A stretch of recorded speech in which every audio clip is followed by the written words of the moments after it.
L'huile, ça peut faire peur, surtout quand on a la peau grasse, mais en fait, on va bien te présenter différents types d'huile en fonction de ton type de peau. Comme ça, tu auras vraiment une texture d'huile adaptée en fonction de si tu as la peau grasse, sèche, mixte ou normale. Et l'huile végétale, ça vient remplacer la crème. Donc tu peux l'utiliser le matin et le soir. Et ne t'inquiète pas, il ne faut pas utiliser la même quantité d'huile que la quantité de crème. On va juste utiliser quelques gouttes qui vont être absorbées très rapidement par la peau. Si tu as la peau sèche, tu as une peau qui ne produit pas suffisamment de sébum et du coup tu n'as pas ce fameux film hydrolipidique qui te protège la peau. Donc dans ce cas-là, on va te recommander des huiles végétales qui sont plutôt riches en oméga 6, qui ont une texture un petit peu épaisse, bien enrobante pour bien recouvrir ta peau. Donc nous ce qu'on te recommande par exemple, c'est l'huile d'argan. Elle est hyper connue, elle est basique et en plus elle est un petit peu anti-âge. Et elle n'est pas du tout comédogène aussi. Une autre huile qui va être bien pour les peaux sèches, ça va être l'huile de pépins de figue de Barbarie. Alors celle-ci est beaucoup plus chère. Par contre, elle va être un petit peu plus fine que l'huile d'argan, je trouve, au niveau de la texture, et elle va être plus anti-âge.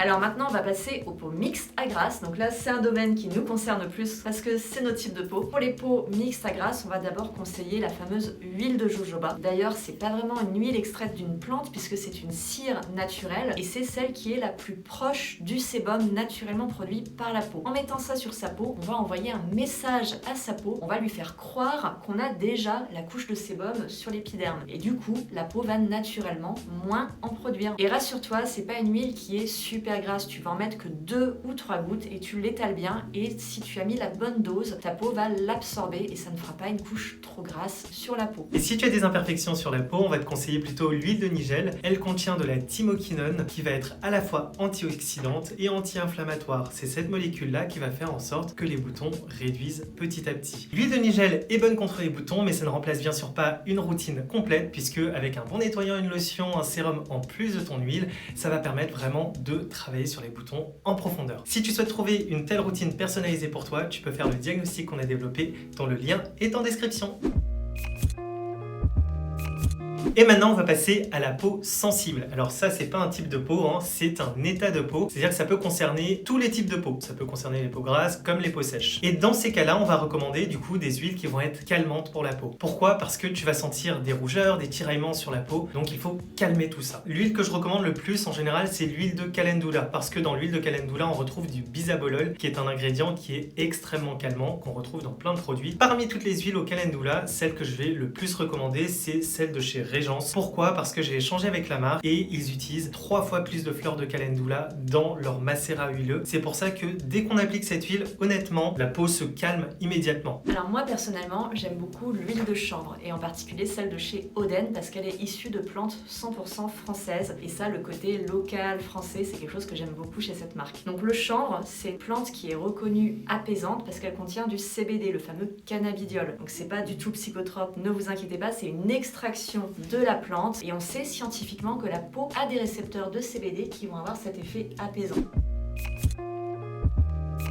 Si tu as la peau mature, tu as une peau qui produit moins de gras et qui a tendance à manquer davantage de gras avec l'âge. Donc dans ce cas-là, le premier réflexe, c'est l'huile classique de rose musquée qu'on te recommande parce qu'elle contient des oméga 3, 6 et 9 et du coup elle va avoir des propriétés régénérantes et anti-âge. Et on sait aussi que beaucoup d'entre vous se disent mais est-ce que utiliser l'huile de rose musquée ça va suffire pour vraiment retendre le visage? Et pour ça en général on va plutôt utiliser l'huile végétale de caquet de Colombie. Pourquoi? Parce qu'elle contient de la vitamine A. Et la vitamine A, c'est ce qu'on appelle le rétinol. Beaucoup de gens l'utilisent aujourd'hui sur le contour des yeux pour avoir un effet anti-âge assez impressionnant sur le court terme.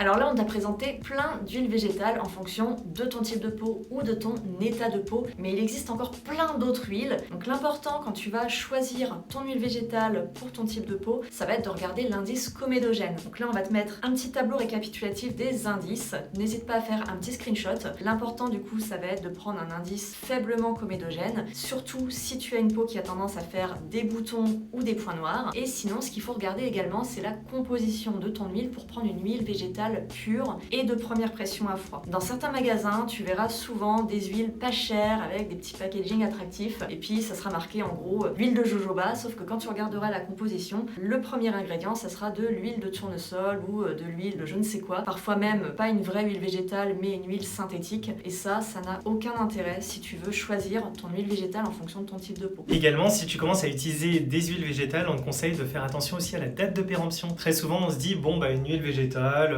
je vais en acheter une grosse bouteille comme ça, c'est quand même 100 ml ça. Or quand on regarde le packaging, on voit qu'il y a marqué 6 mois après ouverture. Ça signifie que dès qu'on a ouvert cette bouteille là, il faut l'utiliser sous 6 mois. Si on ne l'utilise pas sous 6 mois, le risque c'est que l'huile s'oxyde, qu'elle change de couleur et elle va changer aussi potentiellement d'odeur. On peut avoir ces repères là pour savoir si son huile est encore utilisable ou non. Mais si on utilise une huile oxydée sur le visage, on risque d'avoir des effets contraires à ce qu'on attend. N'hésite pas à nous dire en commentaire quelle est ton huile végétale préférée. Et n'hésite pas à liker la vidéo et à t'abonner. À très bientôt. vite.